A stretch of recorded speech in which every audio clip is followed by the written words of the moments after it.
Boa noite, amigo. Recebemos com muito prazer o doutor Fernando Mendonça, que é advogado e é o presidente da Associação de Empresários do Brasil.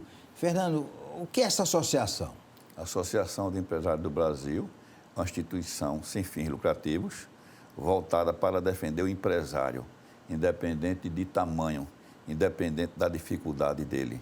Aliás, essa associação nasceu em 2017, aqui em Pernambuco, e foi exatamente do empresário em dificuldade, juntando com o outro, vendo a necessidade de um ajudar o outro, de um chorar no ombro do outro.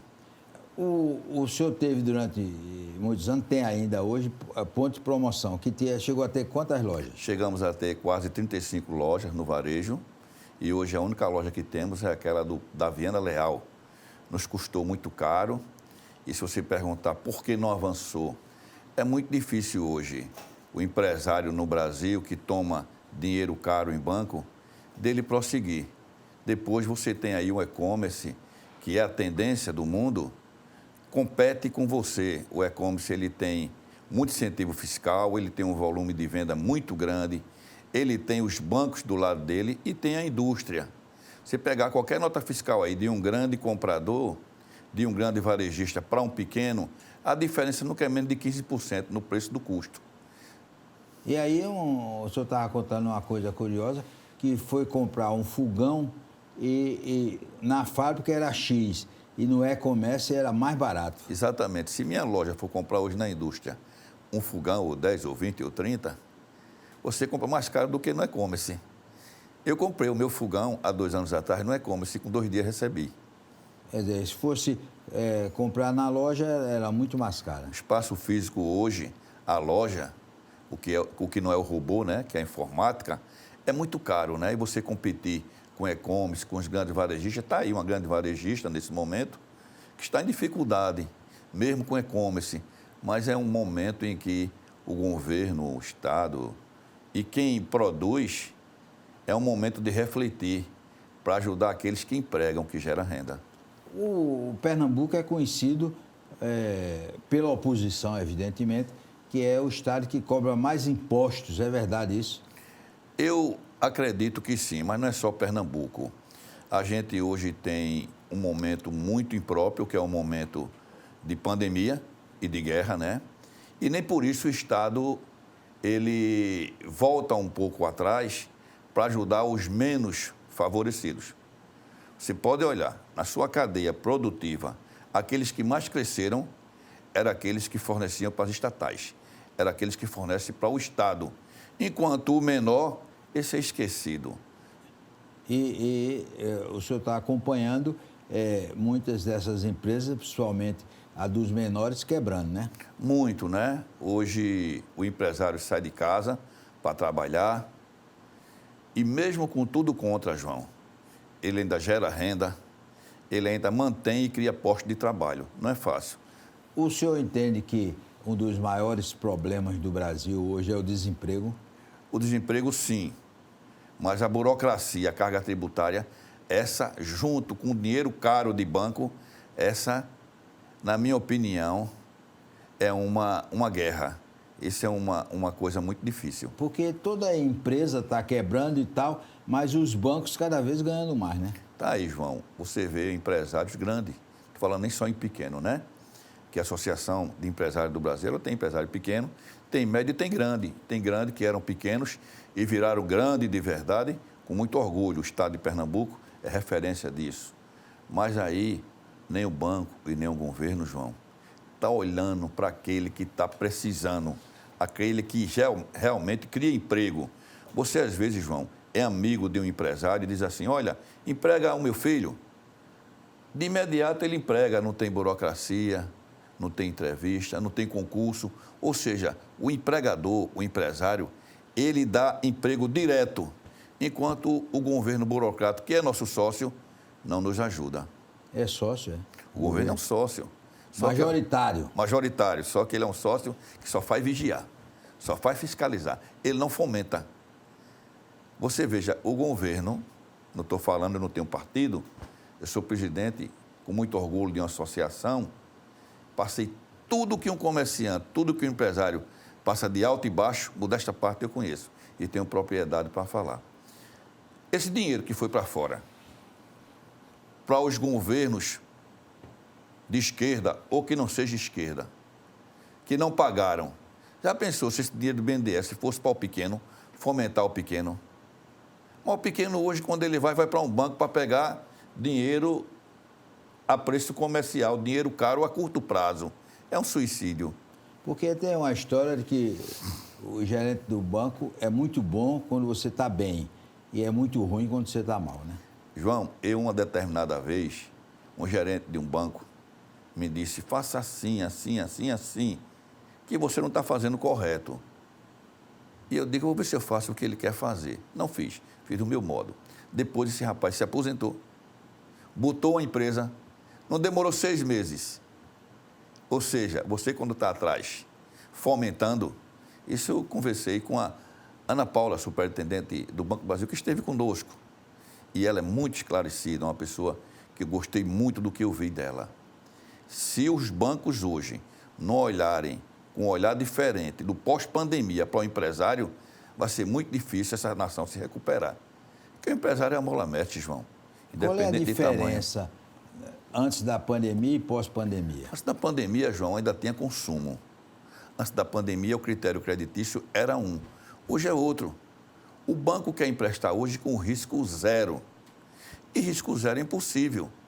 Outra coisa, o empresário, dificilmente ele não tem uma restriçãozinha, ou um protesto, ou um cheque, mas não, que ninguém usa cheque sem fundo, mas qualquer apontamento, inclusive federal, um atraso na receita. Ora, o cara hoje bota na mesa, ou eu pago a folha, ou eu pago aluguel. Ou eu pago o aluguel, ou eu pago o tributo, porque o faturamento não existe. E nem por isso ele deixa se levantar, ele deixa de trabalhar, ir para a sua empresa e trabalhar, João. Agora, um setor, doutor Fernando, que tem gerado muito emprego é a tecnologia, TI, né? TI, né? O robô hoje é uma coisa impressionante. A minha preocupação é daqui a 10, 20 anos, como serão esses empregos que serão perdidos, substituídos pela tecnologia. É algo a se pensar. Seus filhos estão nessa, né? Meus filhos hoje, eles vendem muito internet. Eles tinham loja física, um deles hoje trabalha como empregado de uma empresa e ele está mais satisfeito do que quando quem tinha uma empresa. Meu filho tem uma empresa que tinha 15 funcionários e ele tirava R$6.000 líquido por mês. Hoje ele trabalha para os outros, tira 20, 22, trabalha de segunda a sexta. Então o senhor teria retirar o estímulo de alguém que queira montar uma empresa? Não, eu digo no meu grupo lá, no grupo de associados, que a gente nunca deve jogar a toalha. A gente tem que ser perseverante, junto, mas unido. A gente tem que gritar. No dia que o comerciante acordar, os políticos não dormem, João. No dia que o empresário se juntar e mostrar que um precisa do outro...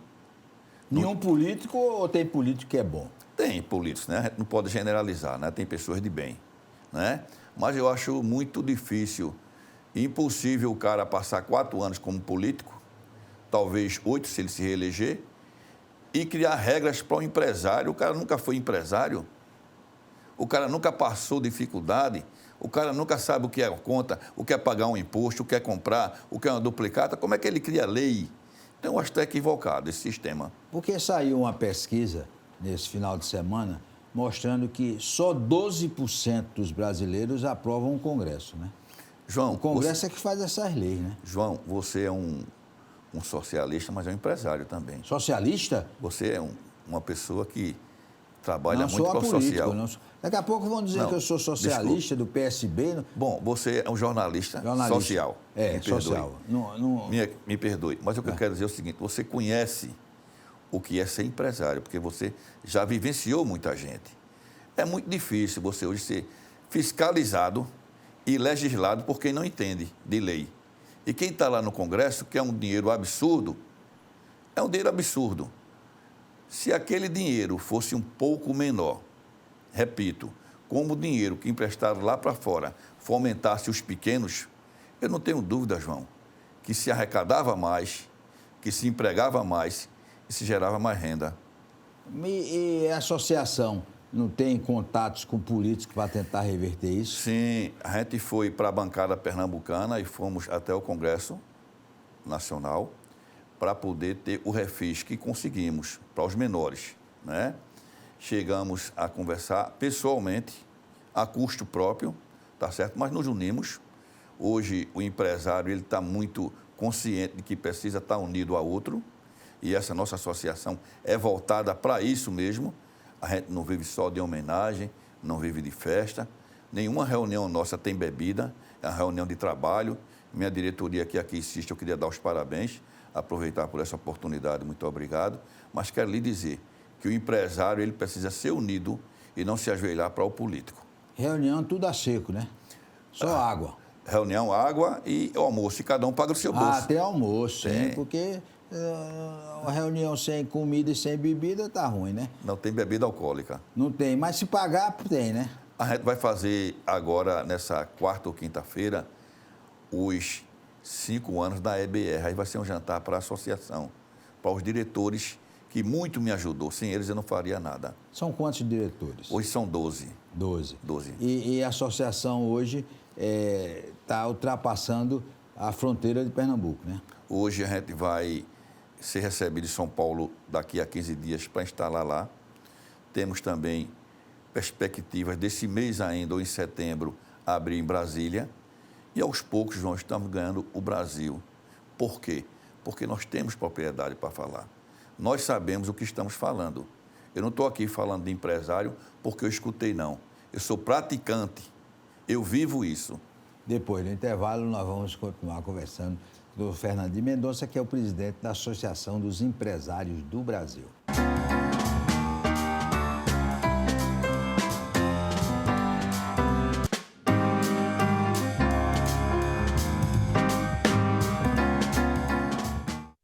Doutor Fernando Mendonça, o senhor tem uma responsabilidade muito grande de ser o dono de um prédio histórico de Pernambuco, que é da Vena Leal. Foi a primeira escada rolante e tem muita gente famosa que sentou no colo do Papai Noel lá. Subia para sentar no colo do Papai Noel na Vena Leal, no Natal, né? Você foi também para ver o Papai Noel? Fui. Quem foi mais foi meu pai, meu irmão mais velho, mas eu fui. E reconheço que o prédio é um prédio histórico. Mas se você olhar a rua hoje no centro do Recife, tem muitos prédios fechados. Então, você manter uma loja naquele tamanho é preciso muito esforço, é preciso ter uma estrutura muito grande, porque o próprio consumo no centro do Recife, do jeito que está, não ajuda. Então, você tem um prédio bonito, você tem um prédio histórico, mas você não tem estrutura para manter. Toda aquela área está realmente mal cuidada, né? Está um pouco mal cuidada, embora eu tive com a secretária Ana Paula Vilaça, e ela me deixou muito entusiasmado o trabalho que vem fazendo com esse jovem prefeito. Repito, é o Recentro, né? O Recentro. Eu preciso reconhecer que existe um estudo para que o centro do Recife seja revitalizado. Porque nós somos do tempo, né, doutor Fernando, que Rua da Imperatriz, Rua Nova, Rua da Palma era o chique daqui, né? Era o chique e era um momento importante, era um PIB, né? Participava muito do PIB de Pernambuco. Porque Pernambuco é um estado que comercialmente é a tradição dele, né? Lá atrás, o que Pernambuco era forte era no comércio, em comprar e vender, né? Os grandes distribuidores nasceram aqui. Mas hoje a gente tem um centro realmente muito depreciado. E muito lojista, nesse momento, que nos escutam, que nos assistem, estão preocupados que não vê um cliente para entrar e com a duplicata para pagar. E a segurança muito baixinha, né? A segurança, né? Que existe uma segurança de amadorismo, né? Uma segurança que não é oficial. Como é segurança de amadorismo? Que é uma isso? segurança que não é oficializada. Sim, sim. Né? São de terceiros. Mas tem que ter, porque se não tiver, ele é roubado. Eu também faço parte da Associação do Centro do Recife e vejo muitos lojistas preocupados com isso, com a segurança. Todo dia se tem assalto. E cadê o consumidor? Mas o problema de assalto atinge hoje o Brasil inteiro. A gente vê cada caso terrível, né? Sim, João, mas a gente paga muito imposto, a gente é muito retaliado como empresário e a gente queria segurança, a gente merece segurança. Olha, nós temos grandes empresários, né, que contribuíram de forma expressiva para a economia de Pernambuco esquecidos. A associação tem cuidado para relembrar essas figuras, né? Sim, João. A gente tem muito grupo, que empregaram muito, que eram os primeiros contribuintes do Estado. A própria Viana Leal, né? A própria Viana Leal, o próprio grupo, né? Eu paguei tudo, né, do grupo, né? Inclusive tem um dinheiro lá na massa falida, porque para adquirir o prédio eu tinha que liquidar todos os compromissos, e eu liquidei. Mas eu quero falar do empresário antigo, daquele que contribuiu a vida toda e pela mínima coisa é esquecido. Primeiro a esquecer ele é o Estado. Se você levar uma topada hoje, de cara você tem 20% de multa para renegociar seu débito. O que é uma topada? Uma topada é você ter um problema financeiro, você ter um pequeno atraso, não é? Você ter uma pequena inadimplência, porque é da pequena que se torna grande. Quando você é fomentado e que você contribui, como muita gente contribuiu com o banco, com o governo, 30, 40 anos, o primeiro atraso se dão a costa. É um equívoco. Eu repito, é preciso repensar, é preciso recuperar as empresas para esse país voltar a crescer. A associação, depois que foi criada, já está conseguindo bons resultados nessa área? João, nós fizemos uma passeata no centro do Recife, no lockdown, e reunimos todos os líderes de bares, restaurantes, de associação, do centro, de ótica, enfim, de academias. Fizemos uma passeata para que o comércio fosse aberto. E lhe confesso que fomos bem recebidos pelo governo do Estado. Eles entenderam, negociaram e com 2 dias depois abriu o comércio. Comércio de shopping é diferente? João, é diferente, mas o comércio de shopping ele é privilegiado. Né? Você também tem uma loja no shopping hoje, é muito caro. Os contratos de shopping são muito leoninos. Mas é porque eu acho que a grande vantagem do shopping é a segurança, né? E você encontrar tudo junto, né? É a segurança. Você hoje tem um shopping também. Eu olho para um empreendedor que tem um shopping, é muito caro ter. Porém, também é um pouco caro para o consumidor. O lojista do centro, ele vende barato, ele é prático. Se o centro tiver qualidade de vida, se o centro tiver segurança e tiver limpeza, ele passa a ser um shopping popular. Aquela rua das calçadas, que é a 25 de maio, 25 de março de Pernambuco, né? Que vende produtos chineses e tal. Aquele pessoal está bem? João, quem importa, aquele importador, eu não sei se pagam menos imposto ou se não pagam. Eu sei que concorrer com quem paga é muito difícil. Você vê que os produtos chineses em São Paulo é o que mais cresceram, né? A importação legal ou não, mas são produtos também de segunda linha, né? Você falou em shopping. Shopping é primeira linha. O shopping do Recife é primeira linha, todos os shoppings. O centro de Recife já foi primeira linha. O que falta é qualidade de vida. O centro do Recife sofre com problema de falta de estacionamento? Estacionamento, sim. Hoje nem tanto, porque o consumidor diminuiu muito. E você chega ali na Rua da Palma, onde eu tenho loja, que tem várias lojas fechadas, né? Que os pontos eram caríssimos. Hoje a dificuldade é alugar, é a locação. Você encontra estacionamento porque realmente o consumo diminuiu, a quantidade de pessoas. Porque até a Rua da Palma passou por uma revitalização grande, não foi? Ficou bonito. Ficou bonito. Foi um bom trabalho municipal, mas precisa dar continuidade às outras ruas e dar atração para o centro do Recife, para o povo voltar. E a associação hoje tem quantos sócios? Hoje a gente tem 100 a 108 sócios. Aqui? Aqui em Recife, em Pernambuco. E entre esses sócios estão grandes empresários? Tem, a gente tem aí grandes empresários, sim. A gente tem Credimóveis, a gente tem Quicaldo, a gente tem Masterboi, a gente tem a Cadan, Universidade do Universo, mas temos pequenos também. Temos alguns em dificuldade que conversamos constantemente. Pela experiência, a gente junta um grupo de experientes e conversa com aquele que está em dificuldade, mostrando onde pecamos, onde erramos, para ele não cair no mesmo obstáculo. Essa associação é muito voltada, João, para defender o empresário. Agora, o senhor, evidentemente, ainda continua como empresário, mas sua atividade mais forte é de advocacia. A minha maior faculdade foi meus erros. Foi o meu comércio, foi minha empresa. Melhor do que a faculdade de Direito, foi? Eu aprendi muito na prática, João. Na prática, não Na foi? prática. A gente, quando sofre, aprende.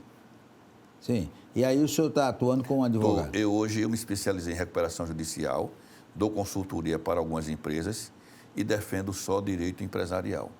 e está indo bem nessa área. João, Cliente não falta, né? Não, João, não é tanto, né? Porque eu não tenho tanto nome, eu sou ainda um aprendiz. Mas lhe confesso que a minha prática, o que eu transmito para quem conversa comigo, se sente seguro pela experiência de vida que eu tenho. Ô, doutor Fernando, com tantos problemas que o senhor tem vivenciado, já vivenciou e vive, o senhor é otimista? Se tem jeito? Muito, não jogo a toalha nunca. No momento lá atrás foi muito difícil, mas eu tenho uma coisa que é uma riqueza, eu tenho uma família, João. Eu tenho uma esposa que me deram muita força. E hoje eu procuro transmitir isso para aquele que passa dificuldade, não se sentir só. Mas o senhor estava dizendo que a grande vantagem do senhor deixar um pouco o comércio e a advocacia é curtir os netos, né? João, é tudo, porque você no comércio, João... O senhor é um vovô babão, é? Eu sou. Faz tudo que os netos querem? Tudo. Lá em casa já troquei o sofá 3 vezes. Pisa, suja, não quer que eu dê chocolate, o genro, o meu genro, o pai, a mãe eu dou. Ele lá faz o que quer. Corrompe a educação dos filhos, né? Faz o que quer, João. Faz o que quer. Isso é uma grande vantagem, é uma qualidade de vida, né? Eu me sinto feliz. A qualidade de vida, né? Qualidade de vida. Agora, e com relação à eleição, o senhor acredita que essa eleição, de 2 de outubro, vai mudar esse quadro de dificuldade para o empresário? A gente está passando um momento muito difícil, né? A gente tem aí 2 candidaturas que podem ir para o segundo turno. Uma passou 16 anos e eu achei que foi um equívoco na economia. E aquele que criticava hoje é vice. E, por outro lado, a gente tem um presidente que é justo, me parece que é honesto, mas que eu acho que ele se comunica mal. A gente tem aí 2 candidaturas em que a gente não pode pensar diferente, porque ou vota em um ou vota em outro. Eu vou lhe ser sincero, eu não tenho partido. Porque eu li também uma matéria essa semana, o doutor Abílio Diniz, que é um grande empresário, disse que vai votar em branco. O senhor também vai votar em branco? Não. Eu acho que votar em branco é a gente se omitir da responsabilidade. A gente tem que votar em alguém e tentar chegar a esse alguém com a nossa experiência. Às vezes, João, o pequeno empresário, ele tem tanto para transmitir para um político que o político nem imagina. Agora, em contrapartida a esse quadro nacional, Pernambuco tem excelentes candidatos a governador, né? Temos sim, a gente tem um pessoal técnico, um pessoal jovem, tá certo? A maioria são jovens. Agora, João, o que me preocupa não é o candidato. É que quando ele se elege, quem manda nele é o partido, não é? Ele é bem intencionado, ele é um bom técnico, mas o partido engole. Então o cara vai fazer o que pensa na próxima eleição. Ele não está pensando em melhorar as condições do povo. Eu acho que esse é o grande erro, porque antigamente um governador, um presidente assumia e ele tinha total liberdade para escolher os secretários e os ministros, escolher os melhores. Agora não, a secretaria tal é do partido, essa é do partido, essa é do partido, e o partido indica e nem sempre indica bem, né? Normalmente não indica bem. Nunca indica bem, né? Ele não bota porque é um bom técnico, ele não bota porque é um bom profissional, ele bota porque é para poder atender ao que fizeram para atender o toma lá da cá. É o toma lá da cá que, infelizmente, virou uma rotina no Brasil, né? Uma rotina no Brasil. Eu queria muito que não acontecesse, mas ainda acontece. E a gente só vai mudar esse país, João, num dia que não acabar com a galinha dos ovos de ouro. Quem é a galinha dos ovos de ouro? É quem emprega, quem gera renda. É verdade, que é o importante, né? Até porque gerando negócios gera impostos para o governo, né? Criou uma cultura de que empresário é inimigo do empregador, é inimigo do empregado. Jamais. Essa cultura você sente quando chega na Justiça do Trabalho. Você chega lá, senta, o juiz olha para você. Tem acordo? Tem não. Você começa a se deparar de um ex-funcionário seu que às vezes até gosta de você. Mas a cultura é um peso tão grande que criou essa inimizade, o que é um equívoco. A gente está no mesmo barco. Não, e incentivado às vezes por alguns advogados, né? Pois é, os sindicatos ficaram muito fortes e eles não estão pensando. Na hora que o sindicato entra com a reclamação contra o empregador, o pensamento dele é só receber. Mas depois ele está preocupado em empregar aquele reclamante. Não. Sabe quem vai empregar aquele reclamante? Com certeza o empresário. Não. É o empresário. Nós queremos agradecer ao doutor Fernando Mendonça, dar os parabéns por esse trabalho em favor do empresariado com a Associação de Empresários do Brasil, que nasceu aqui em Pernambuco e hoje está chegando a vários estados. Forte abraço, até amanhã, se Deus quiser.